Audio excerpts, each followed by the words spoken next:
ভাই গতকাল সংসদের মধ্যে এমন একটা কাজ করছে গয়েশচন্দ্র রায়, হাসতে হাসতে তিনি স্বরাষ্ট্রমন্ত্রীকে একরকম বাস দিয়ে দিয়েছে। আপনি একটু শুনে দেখেন। আমাদের দেশে মাদকের সবচেয়ে বড় চালানা সোনার বাড়ির আশেপাশ দিয়া। এখনকার ওইখানকার দায়িত্বটা কে নিছে? বাড়ির আশেপাশের লোক। স্বরাষ্ট্রমন্ত্রী তো চেনার কথা। যেহেতু স্বরাষ্ট্রমন্ত্রী বা মাননীয় সংসদ সদস্য সালাউদ্দিন আহমেদ তিনি একজন সম্মানী ব্যক্তি, তাই তাকে বাস দিয়ে দিয়েছে।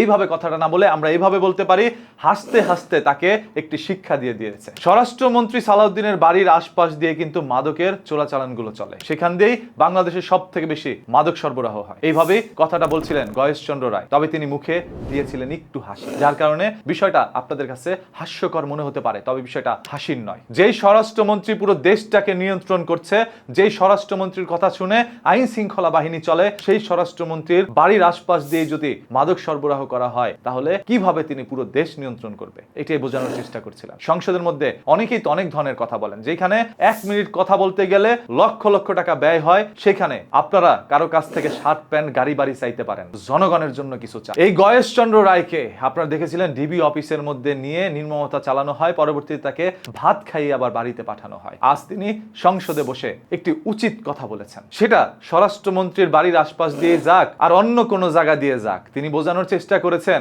শুধু আইন দিয়ে সবকিছু নিয়ন্ত্রণ করা যায় না, মনের মধ্যে সৎ সাহস থাকতে হয়, এই কথাও তিনি বলেছেন। মানে তিনি বোঝানোর চেষ্টা করলেন স্বরাষ্ট্রমন্ত্রীর মনে সৎ সাহস নাই, তিনি সবকিছু আইনের উপরে ছেড়ে দিয়েছে, আইন দেখবে সবকিছু। আইন তো দেখবেই, তার আগে আপনাকে দেখতে হবে, কারণ আপনি পুরো রাষ্ট্রের অভিভাবক, এখন আপনার উপরে পুরো রাষ্ট্রের দায়িত্ব রয়েছে, সেই দায়িত্বের জায়গা থেকে সবকিছু নিয়ন্ত্রণ করেন। আমি কথা দিচ্ছি, বাংলাদেশকে যদি মাদক মুক্ত করতে পারেন, তাহলে বাংলাদেশে একের পর এক অপকর্মগুলো কমে আসবে। যারাই অপরাধ করছে তাদের 95% হচ্ছে মাদকাসক্ত। এই মাদক খেয়ে তাদের মস্তিষ্ক বিকৃত হয়ে যায়, তারপর তারা একের পর এক অন্যায় কাজ সংগঠিত করে। আর সেই মাদক সেবনকারী বা মাদক ব্যবসায়ীদেরকে লিড দিচ্ছে বর্তমান ক্ষমতাশালী লোকেরা। সে যেই দলেরই হোক, তার হাতে ক্ষমতা রয়েছে এবং সে মাদক ব্যবসায়ীদেরকে লালন পালন করে বড় করছে, তাদেরকে মদক দিচ্ছে যে তোমরা প্রকাশ্যে মাদক বিক্রি করো, কিছু হলে আমি দেখবো। এটা আমার কথা নয়, এটা একজন পুলিশ অফিসারের কথা। তিনি বলেছিলেন একটি ভিডিওতে যে আমি যখন একজন মাদক সম্রাটকে ধরতে যাই, ধরার পর দেখি ওই এলাকার অভিভাবক বা ওই এলাকার এমপি মন্ত্রীরাই তার সাথে জড়িত, তারাই তাকে লিড দিচ্ছে এইগুলো বিক্রি করার জন্য। তখন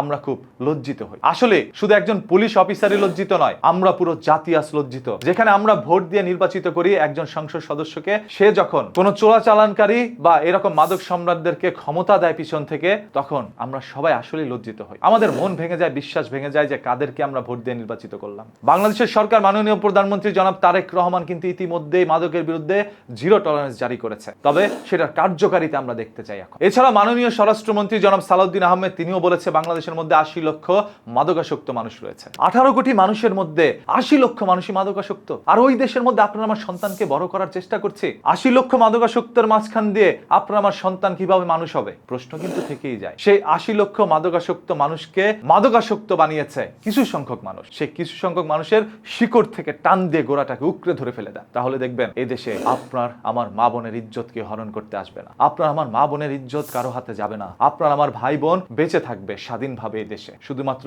সেই মাদক আসক্ত মানুষগুলোকে শিকড় ধরে উকড়ে ফেলতে পারলে। আর যারা মাদক বিক্রি করছে তাদের শাস্তি প্রকাশ্যে দেন, তাহলেই দেখবেন দেশ পরিবর্তন হয়েছে, রাষ্ট্র পরিবর্তন হয়েছে, এই দেশের জনগণ পরিবর্তন হয়ে আপনাদেরকে বলবে আমরা এই বর্তমান সরকারকে চাই, তিনি আজীবন সরকারের চেয়ারে বসে থাকুক, ক্ষমতার চেয়ারে বসে আমাদেরকে নিয়ন্ত্রণ করুক। আদারওয়াইজ একদিন এই মাদকের কারণেই আপনাদেরও পতন হইতে পারে।